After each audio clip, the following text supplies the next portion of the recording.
Sobat Medi, jangan suka marah ya. Sedikit-sedikit kepancing marah, akhirnya emosi yang meledak-ledak. Hati-hati loh dengan kesehatan jantung kamu. Kamu tahu nggak kalau itu sering kamu lakukan akan berdampak pada gen kamu loh. Kok bisa ya? Karena kamu pasti kalau kepancing marah itu dari lingkungan kan? Ini jika di istilah sainsnya adalah epigenetik. Nah, karena di dalam tubuh kita terdapat jutaan DNA, di mana DNA adalah urutan asam nukleat yang membawa pesan informasi genetik. Di dalam tubuh kita hanya sekitar 1,5% dari DNA kita yang digunakan. 98,5% atau sisanya disebut sebagai DNA sampah.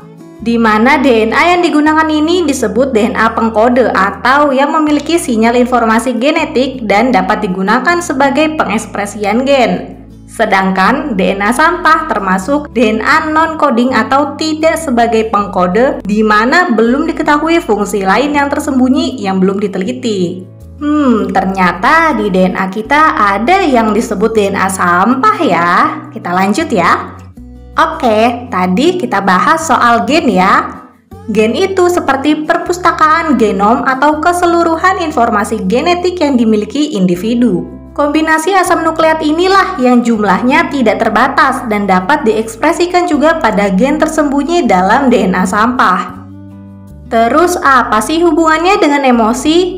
Emosi adalah reaksi kimia dari genetik yang produksi hormon tertentu untuk membuat emosi.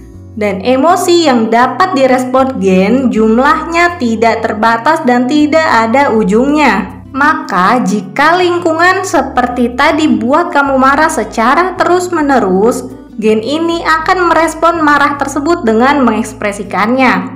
Sehingga akan memproduksi senyawa kimia yang berupa hormon. Hormon tersebutlah yang akan menghasilkan kamu menjadi pemarah.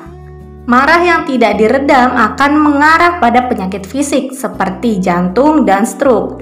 Karena saat kamu marah, pasti jantung kamu berdebar-debar cepat. Nah, itu karena kamu sudah mengeluarkan hormon adrenalin. Jika jantung terus-menerus bekerja cepat, maka kerjanya akan berat yang membuat pembuluh darah menjadi terganggu dan bisa menjadi stroke nih.